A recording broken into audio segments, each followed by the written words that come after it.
ನಮಸ್ಕಾರ ಎಲ್ಲರಿಗೂ. ನನ್ನ ಹೆಸರು ಕಾರ್ತಿಕ್ ಅಂತೇಳಿ. ನಾ ಇನ್ಸ್ಟಾಗ್ರಾಮ್ದಾಗ ಭಾಳ ಮಂದಿ ಮೆಸೇಜ್ ಮಾಡಿದ್ರಿ, ಆಮೇಲೆ ವಿಡಿಯೋನು ಭಾಳ ಇಷ್ಟ ಆಗೈತೆ ಎಲ್ಲರಿಗೂ. ಪಂಪಿಂದ ಡೀಟೇಲ್ಸ್ ಹೇಳಂತೇಳಿ ಇನ್ಸ್ಟಾಗ್ರಾಮ್ದಾಗ ಹೆಂಗೆ ಸಪೋರ್ಟ್ ಮಾಡಿದ್ರೆ ಹಂಗೆ ಯೂಟ್ಯೂಬ್ದಾಗ ಸಪೋರ್ಟ್ ಮಾಡ್ಬೇಕಂತೇಳಿ ಕೇಳ್ಕೊತೀನಿ. ಇವತ್ತಿಂದು ವಿಡಿಯೋ ಸ್ಟಾರ್ಟ್ ಮಾಡೋಮಂತ ಮೊದಲೇದಾಗಿ ಪಂಪ್ಗಳು ಎಷ್ಟು ಅದಾವ ಅಂತೇಳಿ ನಿಮ್ಗೆ ಹೇಳ್ತೀನಿ. ಗೌರ್ಮೆಂಟ್ ಸೆಕ್ಟರ್ದಾಗ ಮತ್ತು PSC ಸೆಕ್ಟರ್ದಾಗ, PSC ಅಂದ್ರೆ ಪಬ್ಲಿಕ್ ಸೆಕ್ಟರ್ದಾಗ, ಗೌರ್ಮೆಂಟ್ ಸೆಕ್ಟರ್ದಾಗ ಟೋಟಲ್ ನಿಮ್ಗೆ ಏನಿಲ್ಲ ಅಂದರೂ 3 ಪೆಟ್ರೋಲ್ ಪಂಪ್ ಇರ್ತಾವೆ. ಒಂದು ಇಂಡಿಯನ್ ಆಯಿಲ್ ಪೆಟ್ರೋಲಿಯಮ್, ಆಮೇಲೆ Bharat petroleum, Hindustani petroleum, IOCL, BPCL, HPCL ಅಂತ ಕರೀತಾರೆ ಶಾರ್ಟ್ ಫಾರ್ಮ್ದಾಗ. ಆಮೇಲೆ ಪಬ್ಲಿಕ್ ಸೆಕ್ಟರ್ದಾಗ ನೀವು ನೋಡಿರ್ಬೋದು, ಶೆಲ್ ಆಗಲಿ, ಶೆಲ್ ಇಂಡಿಯಾ, ರಿಲಯನ್ಸ್, ಆಮೇಲೆ ನೈರಾ, ಆಮೇಲೆ ಇನ್ನೊಂದು ಇದು ONGC, MRPL ಅಂತ ಬರುತ್ತೆ. ಅವು ಲಿಮಿಟೆಡ್, ಅದು ರಿಫೈನರಿ ಎಲ್ಲಿರ್ತಾವಲ್ಲ ಅಲ್ಲಿ ಅಷ್ಟೇ ಇರ್ತಾವೆ ರೀ. ಉಳಿದಿದ್ದು ನೀವು ಪಬ್ಲಿಕ್ ಸೆಕ್ಟರ್ ಒಳಗೆ ಗೊತ್ತದ, ಶೆಲ್, ರಿಲಯನ್ಸ್ ಎಲ್ಲ ಗೊತ್ತದ. ಈಗ ಮೊದಲೇದಾಗಿ ಪಂಪ್ ಹೆಂಗೆ ಹಾಕ್ಬೇಕಪ್ಪ ಅಂದ್ರೆ ಮೊದಲು ಲ್ಯಾಂಡ್ ನೋಡ್ಬೇಕು ರೀ. ಫಸ್ಟ್ ಇವತ್ತು ಲ್ಯಾಂಡ್ ಮುಖ್ಯ, ಆಮೇಲೆ ನೆಕ್ಸ್ಟ್ ಡಾಕ್ಯುಮೆಂಟ್ಸು.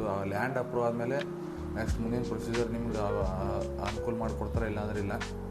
ಲ್ಯಾಂಡ್ ಬಗ್ಗೆ ಮೊದಲು ತಿಳ್ಕೊಳಮಂತ. ಲ್ಯಾಂಡ್ ಹೆಂಗಿರ್ಬೇಕು, ಏನಿರ್ಬೇಕು, ಯಾವ ರೀತಿ ಇರಬೇಕು, ಎಲ್ಲಿದ್ರೆ ಲಾಭ, ಎಲ್ಲಿಲ್ಲ ಅಂದ್ರೆ ಇದು ಎಲ್ಲ ತಿಳ್ಕೊಳಮಂತ ಬರ್ರಿ.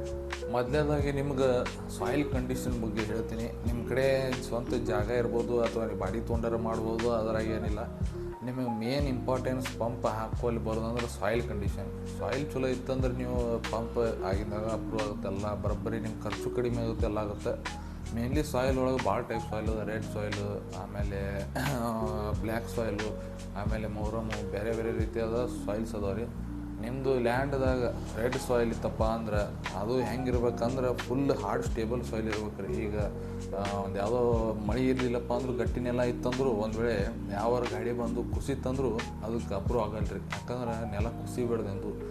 ನೆಲ ಅದು ಕುಸಿಬಾರ್ದಪ್ಪ ಅಂದ್ರೆ ಅದಕ್ಕೊಂದು ಕಾರಣ ಐತಿ, ಮುಂದೆ ಹೇಳ್ತೀನಂತ ಎದಕ್ಕೆ ಕಾರಣ ಐತೆ ಅಂತೇಳಿ. ನಿಮಗೆ ಮೇನ್ಲಿ ರೆಡ್ ಸಾಯಿಲ್ ಅಂದ್ರೆ ಹೆಂಗಿರ್ಬೇಕಂದ್ರೆ ಮೊರಮ್ ಗೀರಮ್ ಅವೆಲ್ಲ ಇರ್ತದಲ್ಲ, ಮೊರಮ್ ಸಾಯಿಲು ಅದು ಬರ್ತೈತಿ. ಅವೆಲ್ಲ ರೆಡ್ ಸಾಯಿಲ್ ಆಗಲಿ, ಮೊರಮ್ ಆಗಲಿ, ಆಮೇಲೆ ಹೊಳ್ಳಿ ನೆಕ್ಸ್ಟ್ ಬ್ಲ್ಯಾಕ್ ಸಾಯಿಲು ಸ್ವಲ್ಪ 50-50 ಆಗುತ್ತೆ ರೀ. ರೆಡ್ ಸಾಯಿಲ್ ಆಮೇಲೆ ಮೊರಮ್ ಏನದಾವಲ್ಲ, ಎರಡು ಬೆಸ್ಟ್ ಸಾಯಿಲ್. ಯಾಕಂದ್ರೆ ಸ್ಟೇಬಲ್ ಇರ್ತಾವೆ, ಅಂದ್ರೆ ಲೂಸ್ ಆಗಂಗಿಲ್ಲ. ಫೌಂಡೇಶನಿಗೆ ಬೆಸ್ಟ್ ಅದು. ಫೌಂಡೇಶನ್ ಎದಕ್ಕಂದ್ರೆ ಭಾಳ ಥರದ ಫೌಂಡೇಶನ್ ಬರ್ತಾರೆ ಪೆಟ್ರೋಲ್ ಪಂಪ್ದಾಗ. ಮೇನ್ಲಿ ಆಫೀಸ್ ಆಗಿರ್ಬೋದು, ಏನು ನೋಡತ್ತಿರಲ್ಲ, ಮೇನ್ಲಿ ಆಫೀಸ್ ರೂಮು, ಆಮೇಲೆ ಕ್ಯಾನೋಪಿ ಅಂತ ಬರುತ್ತೆ ಅದು, ಆಮೇಲೆ ಅಂಡರ್ಗ್ರೌಂಡ್ ಟ್ಯಾಂಕ್ಸ್ ಇರ್ತಾವೆ, ಹೆವಿ ಟ್ಯಾಂಕ್ಸ್ ಇರ್ತಾವೆ. ಸುಮಾರು ಏನಂದ್ರೆ ಒಂದು 20-22 ಸಾವಿರ ಲೀಟ್ರದ ಟ್ಯಾಂಕ್ಸ್ ಬರ್ತಾವೆ. ಫೌಂಡೇಶನ್ ಹಾಕಿ ಟ್ಯಾಂಕ್ ಕುಂದಿರ್ಸ್ತಾರೆ, ಹಂಗೆ ಕುಂದಿರ್ಸೋಕೆ ಬರೋಂಗಿಲ್ಲ. ಅವೆಲ್ಲ ಹಿಡ್ಕೋಬೇಕು ನೆಲದಾಗ. ಅದು ಕುಸಿತಂದ್ರೆ ಟ್ಯಾಂಕು ಕುಸಿತೈತಿ, ಎಲ್ಲರ ಸೀಳಿ ಬ್ಲಾಸ್ಟ್ ಆಗ್ಬಿಡ್ತದೆ. ಪೆಟ್ರೋಲ್ ಲೀಕೇಜ್ ಆಗ್ಬೋದು, ಡೀಸೆಲ್ ಲೀಕೇಜ್ ಆಗ್ಬೋದು, ಏನರ ಒಂದು ಆಗ್ಬೋದು. ಹಿಂಗಾಗಿ ಮೇನ್ಲಿ ಸಾಯಿಲ್ ಭಾಳ ಸ್ಟೇಬಲ್ ಇರ್ಬೇಕು ರೀ. ನೆಲ ಗಟ್ಟಿತ್ತಂದ್ರೆ ನೀವು ಇದು ಮಾಡ್ಬೋದು. ಆಮೇಲೆ ಇನ್ನೊಂದು ಬ್ಲ್ಯಾಕ್ ಕಾಟನ್ ಸಾಯಿಲ್ ಅಂತ ಬರುತ್ತೆ, ಅದು ನೀವು ಅವಾಯ್ಡ್ ಮಾಡ್ಬೇಕು. ಆ ಜಾಗದಾಗ ನೀವು ಹಾಕಕ್ಕೆ ಹೋಗ್ಬಿಡೋದು. ಮೇನ್ಲಿ ನೀವು ರೊಕ್ಕನೂ ಹಾಳು ಮಾಡ್ಕೋತೀರಿ, ನಿಮ್ದು ನಾಳೆ ಸ್ಟ್ರಕ್ಚರು ನಿಂದ್ರಂಗಿಲ್ಲ. ಯಾಕಂದ್ರೆ ಅದು ಬ್ಲ್ಯಾಕ್ ಕಾಟನ್ ಸಾಯಿಲ್ ಹೆಂಗೆ ಇರ್ತದಪ್ಪ ಅಂದ್ರೆ ಕ್ಲೇ ಇರ್ತದೆ ರೀ. ಕ್ಲೇ ನೀವು ನೋಡಿರ್ಬೋದು, ಇದ್ರ ಸಿಗ್ತದಲ್ಲ, ಆ ಟೈಪ್ ಇರ್ತೈತಿ. ಅದು ಮಳೆ ಆತಂದ್ರೆ ಹಿಡ್ಕೊಂಡು ಕೂತ್ಬಿಡ್ತೈತಿ. ಫೌಂಡೇಶನ್ ಗಟ್ಟಿ ನಿಂದ್ರಂಗಿಲ್ಲ. ಕ್ಯಾನೋಪಿ ಏನು ಹಾಕಿರ್ತಿರಲ್ಲ, ಅವು ಮಳೆ ಆದಾಗ ಕ್ರ್ಯಾಕ್ ಬರೋಕ್ಕೆ ಚಲೋ ಆಕ್ಕವು. ಈ ಭೂಮಿ ಹೊಡಿತೈತಿ. ನೀವು ಹೊಲ್ದಾಗೆಲ್ಲ ನೋಡಿರ್ಬೇಕು, ಕರಿ ಮಣ್ಣು ಇದ್ದಿದ್ವಲ್ಲ, ಅವೆಲ್ಲ ಭೂಮಿ ಹೆಂಗೆ ಸೀಳ್ತತ್ತಲ್ಲ, ಹಂಗೆ ಬಿಸಿಲು ಒಣದಾಗ ಅಲ್ಲಿ ಸೀಳ್ಬಿಡ್ತದೆ ಭೂಮಿ ಸೀಳ್ತಂದ್ರೆ ಏನಾಗುತ್ತೆ, ಮಳೆ ಆದಾಗ ನೀರು ಒಳಗೆ ಹೋಗಿ ಅವು ಕಾಂಕ್ರೀಟ್ ಎಲ್ಲ ಲೂಸ್ ಆಗಿ ಒಂದೊಂದು ಬೆಳಕು ಚಲೋ ಆಕ್ಕವು. ಆಮೇಲೆ ಇನ್ನೊಂದು ನಿಮ್ಮ ಜಾಗದಾಗ ಕಲ್ಲಿಂದ ಒಂದು ವೇಳೆ ಗುಡ್ಡಿತ್ತಪ್ಪ, ಏನೋ ಒಂದು ಬರೀ ಕಲ್ಲದವು, ನಿಮ್ದು ಹಡ್ಡಿದ್ರೆ ಬರೀ ಕಲ್ಲು ಬರ್ತಾವೆ, ಹೆಂಗೆ ಮಾಡೋದು ಅಂತಂದ್ರೆ ನೀವು ಭಾಳ ಅತಿಶ ದೊಡ್ಡ ಬಂಡಿಗಲ್ಲಂತ ಕಲ್ಲಿದ್ದು ಅಂದ್ರೆ ಅದು ಮಾಡ್ಬೋದು, ಅಲ್ಲಿ ಏನಿಲ್ಲ. ಆದರೆ ನಿಮ್ಗೆ ಖರ್ಚು ಭಾಳ ಹೋಗುತ್ತೆ, ಸಿಕ್ಕಾಪಟ್ಟೆ ಖರ್ಚು ಹೋಗುತ್ತೆ. ಏನಿಲ್ಲ ಅಂದ್ರೆ ನೀವು ಕಲ್ಲು ಒಡ್ಸೋಕೆ ಒಂದು 50-60 ಲಕ್ಷ ರೂಪಾಯಿ ಕೊಡೋದಾಗುತ್ತೆ ನೀವು. ಯಾಕಂದ್ರೆ ಭಾಳ ಡೀಪ್ ಹೋಗ್ಬೇಕು ರೀ, 5 to 10 ಮೀಟ್ರ್ ಡೀಪ್ ಹೋಗ್ಬೇಕು. ಹೋಗಿ ಅಲ್ಲಿ ಟ್ಯಾಂಕ್ ಕುಂದಿರ್ತಾವೆ, ಅದಕ್ಕೆಲ್ಲ ನೀವು ಭಾಳ ತಳಗೆ ನೀವು ಹೆಂಗೆ ತಗೋದು ಕಲ್ಲು ದೊಡ್ಡ ಬರೋಕತ್ತು ಅಂದ್ರೆ ಖರ್ಚು ಭಾಳ ಹಾಕೋದು ಹೋಗ್ತೈತಿ. ಹೀಗಾಗಿ ಒಟ್ಟು ಕಲ್ಲಿಂದ ಆಗಲಿ, ಬ್ಲ್ಯಾಕ್ ಕಾಟನ್ ಸಾಯಿಲ್ ಆಗಲಿ, ಇದ್ರಾಗ ಸ್ವಲ್ಪ ಅವಾಯ್ಡ್ ಮಾಡಿರಿ. ಆದಷ್ಟು ಹೆಚ್ಚು ನೀವು ಗಮನ ಕೊಡೋದು ರೆಡ್ ಸಾಯಿಲ್, ಮೊರಮ್ಮ ಇಂಥದ್ರಾಗ ನೀವು ಒಂದು ಹೆಂಗೆ ಆಮೇಲೆ ಇದು ಸಾಯಿಲಿಂದ ನಿಮ್ದು ಹೆಂಗೆ ಇರ್ಬೇಕಪ್ಪ ಅಂದ್ರೆ ಜಾಗ ನಿಮ್ಮದು ತಳಗ ನೀವು ಏನಂದ್ರೆ ತಳಗ ಕಲ್ಲು ಐತ್ರಿ, ಮ್ಯಾನ ಮಣ್ಣು ತುಂಬಿಸ್ಕೊಂಡು ಮಾಡಿದ್ರಿ ಅಂದ್ರೆ ಕೆಲಸ ಆಗೋಲ್ಲ. ಮತ್ತು ಅವ್ರು ನಿಮ್ಗೆ ಹಡ್ಸಕ್ಕೆ ಹಚ್ತಾರೆ. ಯಾಕಂದ್ರೆ ನೀವು ಹಡ್ಡಬೇಕು, ಟ್ಯಾಂಕ್ ಇಳಿಸ್ಬೇಕು. ಟ್ಯಾಂಕ್ ಇಳಿಸ್ಬೇಕಂದ್ರೆ ಹಡ್ಡಬೇಕು. ಹಡ್ಡಿದ್ರೆ ಅಷ್ಟು ಅಪ್ರೂವಲ್ ಆಗುತ್ತಿಲ್ಲ ಅಂದ್ರೆ ಆಗೋಲ್ಲ. ಈಗ ನಾನು ಜಾಗದ ಬಗ್ಗೆ ಆಮೇಲೆ ಮಣ್ಣಿನ ಬಗ್ಗೆ ಹೇಳಿದೆ. ನಿಮ್ಮ ಜಾಗ ಎಲ್ಲೆಲ್ಲಿ ಇರ್ಬೇಕಪ್ಪ ಅಂತೇಳಿ ನಿಮಗೆ ತಿಳಿಸ್ಕೊಡ್ತೀನಿ. ಅಂದರೆ ನಿಮ್ಮದು ಎಲ್ಲಿ ಪ್ರಾಫಿಟ್ ಜಾಸ್ತಿ ಆಗುತ್ತೆ ಅಂತೇಳಿ ತಿಳಿಸ್ಕೊಡ್ತೀನಿ. ಎಲ್ಲದರಲ್ಲೂ ಕಾಂಪಿಟೇಷನ್ ಭಾಳ ಐತಿ ಈಗ. ಹಿಂಗಾಗಿ ಮೇನ್ಲಿ ನಿಮ್ಮದು ಅರ್ಬನ್, ರೂರಲ್, ಆಮೇಲೆ ಹೈವೇ, ಇವು 3 ಇವೇನದಾವಲ್ಲ.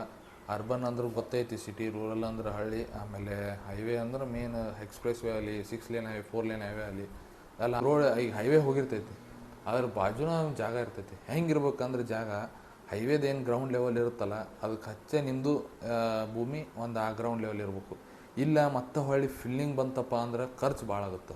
ಯಾವತ್ತು ನೀವು ಫಿಲ್ಲಿಂಗ್ ಮಾಡಿಸ್ತೀರಂದ್ರೂ ಖರ್ಚು ಬರೋದು. ಯಾಕಂದ್ರೆ ಫಿಲ್ಲಿಂಗ್ ಆದ್ರೆ ಭಾಳ ಹೋಗ್ತಾರೆ, ಸಿಕ್ಕಾಪಟ್ಟೆ ಹೋಗುತ್ತೆ.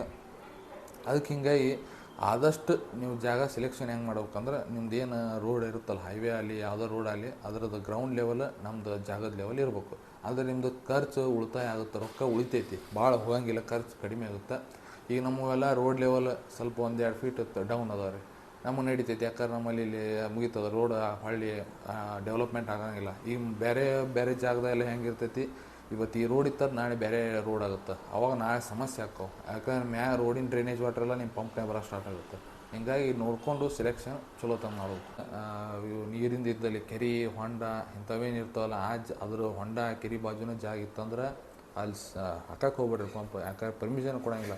ಯಾಕಂದ್ರೆ ನೀರು ವಾಟರ್ ಟೇಬಲ್ ಇರ್ತೈತಲ್ಲಿ, ನೀರು ಹೆಂಗೆ ಅದು ಹೆಚ್ಚಿಗೆ ಹಾಕೋದು ಬರ್ತೈತಲ್ಲ, ಕೆರೆ ಹೊಂಡದ ಮಳೆ ಆದಂಗೆ ಅದ ಹಂಗಂಗೆ ತಳಗೆ ಬಸ್ಸಿಗೆ ಇಡ್ತಿರ್ತೈತೆ ನೀರು. ಬಸ್ಸಿಗೆ ಗಟ್ಟಿ ಏನಾಗುತ್ತೆ, ನಮ್ಮ ತಳಗೆ ಅಂಡರ್ಗ್ರೌಂಡ್ ಏನು ಟ್ಯಾಂಕ್ ಇರ್ತದಲ್ಲ, ಅದಕ್ಕೆ ಸೇರ್ಕೋತ ಹೋಗ್ತೈತಿ. ಆವಾಗ ನಿಮ್ದು ಪೆಟ್ರೋಲ್ ಆಗಲಿ, ಡೀಸೆಲ್ ಆಗಲಿ ಎಲ್ಲದ್ರಾಗೂ ನೀರು ಮಿಕ್ಸ್ ಆಗಿ ಪಂಪ್ ಮತ್ತು ಸೀಲ್ ಡೌನ್ ಆಗಿ ಮುಚ್ಚಿಬಿಡ್ತೈತಿ. ಹಿಂಗಾಗಿ ಜಾಗ ಮೇನ್ ಸೆಲೆಕ್ಷನ್ ಚಲೋ ತಂದು ಮಾಡಿರಿ. ಆಮೇಲೆ ನೀವು ಎಷ್ಟು ಇರ್ಬೇಕಪ್ಪ ಜಾಗ, ನಿಮ್ದು ಎಷ್ಟಾದರೂ ನಡಿತೈತಿ. ಅಲ್ಲಿ ನೀವು ಬೇರೆ ರೀತಿ ಅಂತ ನಿಮ್ಗೆ ಅವರು ಸೌಲಭ್ಯ ಮಾಡಿಕೊಡ್ತಾರೆ. ಪೆಟ್ರೋಲ್ ಪಂಪ್ದವರು, ರಿಲಯನ್ಸ್ ಆಗಲಿ, ಜಿಯೋ ಆಗಲಿ, ಪಬ್ಲಿಕ್ ಸೆಕ್ಟರ್ದಾಗ, ಗೌರ್ಮೆಂಟ್ದು, ಇಂಡಿಯನ್ ಆಯಿಲ್, ಯಾವುದಾದ್ರೂ ನಿಮ್ಗೆ ಸೌಲಭ್ಯ ಮಾಡಿಕೊಡ್ತಾರೆ. ನಿಮಗೆ ಮಿನಿಮಮ್ ಎಷ್ಟು ಇರ್ಬೇಕಪ್ಪ ಅಂದ್ರೆ, ಅರ್ಬನ್ದಾಗ ಅಂದ್ರೆ ಸಿಟಿದಾಗ ಮಿನಿಮಮ್ ಜಾಗ ಇರಬೇಕಪ್ಪ ಅಂದ್ರೆ 800-1200 ಸ್ಕ್ವೇರ್ ಮೀಟ್ರ್ ಇರ್ಬೇಕು. ಅಂದ್ರೆ ನಿಮ್ದು ಪಂಪ್ ಕುದುರ್ತೈತೆ. ಮಿನಿಮಮ್ ಇರ್ಬೇಕ್ರಿ ಅಷ್ಟು, ಮ್ಯಾಕ್ಸಿಮಮ್ ಇದ್ರೆ ನಡಿತೈತೆ. ಮಿನಿಮಮ್ ಅಷ್ಟು ಇತ್ತಂದ್ರೆ ನಿಮ್ದು ಅಪ್ರೂವಲ್ ಆಗುತ್ತೆ. ಆಮೇಲೆ ಹೈವೇದಾಗ ಪಂಪ್ ನೀವು ಎಷ್ಟಿದ್ರೂ ಕಡಿಮೆ ಅಲ್ಲ ಹೈವೇದಾಗ. ಯಾಕಂದ್ರೆ ನೀವು ಹೆಂಗೆ ಲ್ಯಾಂಡ್ ಜಾಸ್ತಿ ಆಗುತ್ತಲ್ಲ, ಹಂಗಾಗಿ ನಿಮ್ಗೆ ಸವಲತ್ತು ಕೊಡ್ತಾರೆ. ಐಸ್ ಕ್ರೀಮ್ ಶಾಪ್ ಆಗ್ಬೋದು, ಮತ್ತು ಹೋಟೆಲ್ ಆಗ್ಬೋದು, ಬೇರೆ ರೀತಿಯ ಮತ್ತು ನೀವು ಡೆವಲಪ್ಮೆಂಟ್ ಮಾಡ್ಬೋದು. ಆದ್ರೆ ನಿಮ್ಗೆ ಮಿನಿಮಮ್ ಪಂಪ್ ಹಾಕಬೇಕಪ್ಪ ಅಂದ್ರೆ ಹೈವೇದಾಗ 1500 ಇಲ್ಲ 2000 ಸ್ಕ್ವೇರ್ ಮೀಟ್ರ್ ಇರಬೇಕು, ಅಂದರೆ ಅಪ್ರೂವಲ್ ಆಗುತ್ತೆ. ನೀವು ಆಮೇಲೆ ರೂರಲ್ ಅಂದ್ರೆ ಹಳ್ಳಿ ಪ್ರದೇಶದಾಗ ಅಲ್ಲಿ, ಯಾಕಂದ್ರೆ ಅದು ಡೆವಲಪ್ಡ್ ಅಂತೂ ಇರೋಂಗಿಲ್ಲ, ಡೆವಲಪ್ಮೆಂಟು ಇರೋ ಡೆವಲಪಿಂಗ್ ಹಾಕಿರ್ತೈತೆ ಹಳ್ಳಿ. ಯಾಕಂದ್ರೆ ಅದು ಅಷ್ಟಕ್ಕಷ್ಟು ಸೂತ್ಗೆ ಇರ್ತೈತೆ. ಅದು ನಮ್ದು ಹೆಂಗೆ ಐತಲ್ಲ, ನಮ್ದು ದೊಡ್ಡದೈತಿ ಪಂಪ್. ಯಾಕಂದ್ರೆ ಮೊದಲು ಇಲ್ಲಿ ನಮ್ಮದು 4 ಲೇನ್ ಹೋಗೋದಿತ್ತು ರೀ, ಹಿಂಗಾಗಿ ಪ್ರಾಜೆಕ್ಟ್ ಕ್ಯಾನ್ಸಲ್ ಆಗ್ತದೆ. ಇದ್ರ ಸಲುವಾಗಿ ನಮ್ದು ಇಷ್ಟ ಉಳಿದ್ಬಿಟ್ಟೆ ದೊಡ್ಡದಾಗಿ. ರೂರಲ್ಲಿ ಮಿನಿಮಮ್ 500 ಸ್ಕ್ವೇರ್ ಮೀಟ್ರ್ ಇದ್ರೆ ಮುಗಿದೋದು ಸಾಕು, ನಿಮ್ದು ಪಂಪ್ ಕುಂದಿರ್ತೈತಿ. ಅಲ್ಲಿ ನೀವು ಹೆಚ್ಚಿಗೆ ಡೆವಲಪ್ಮೆಂಟ್ ಮಾಡಿದ್ರು ಮಾಡ್ಬೋದು, ಇಲ್ಲಾಂದ್ರೆ ಇಲ್ಲ ಐಸ್ ಕ್ರೀಮ್ ಶಾಪ್ ಹಾಕ್ಬೋದು, ಏನಾದರೂ ಬಟ್ ಹಾಕ್ಬೋದು, ಅದ್ರಾಗ ಏನು ಸಮಸ್ಯೆ ಇಲ್ಲ. ಸೊ ಇವತ್ತಿಂದ ಪಾರ್ಟ್ 1ದಾಗ ನಿಮಗೆ ಲ್ಯಾಂಡ್ ಬಗ್ಗೆ, ಸಾಯಿಲ್ ಬಗ್ಗೆ, ಆಮೇಲೆ ಪಂಪ್ಗಳು ಎಷ್ಟು ಅದಾವೆ ಎಲ್ಲ ಡೀಟೇಲ್ಸ್ ಕೊಟ್ಟಿನಿ. ಸೊ ಹಿಂಗೆ ಒಂದು ಲೈಕ್ ಮಾಡಿರಿ, ಸಬ್ಸ್ಕ್ರೈಬ್ ಮಾಡಿರಿ, ಆದಷ್ಟು ಚಾನಲ್ ಶೇರ್ ಮಾಡಿರಿ. ಸೊ ಮುಂದಿನ ವಿಡಿಯೋಗೆ ನೀವು ಕಮೆಂಟ್ ಹೊಡ್ರಿ, ಅಂದ್ರೆ ನಾ ಮುಂದಿನ ಪ್ರಿಪ್ರೇಷನ್ ಮಾಡ್ಕೊಂಡು ನಿಮಗೆ ವಿಡಿಯೋ ಹಾಕ್ತೀನಂತ. ಇನ್ಸ್ಟಾಗ್ರಾಮ್ದು ಹೆಂಗೆ ಸಪೋರ್ಟ್ ತೋರಿಸಿ ಹಂಗೆ ಯಾರು ತೋರಿಸ್ರಿ ಅಂತ ಹೇಳ್ತಾ ವಿಡಿಯೋ ಮುಗಿಸ್ತೀನಿ. Thank you, bye, see you.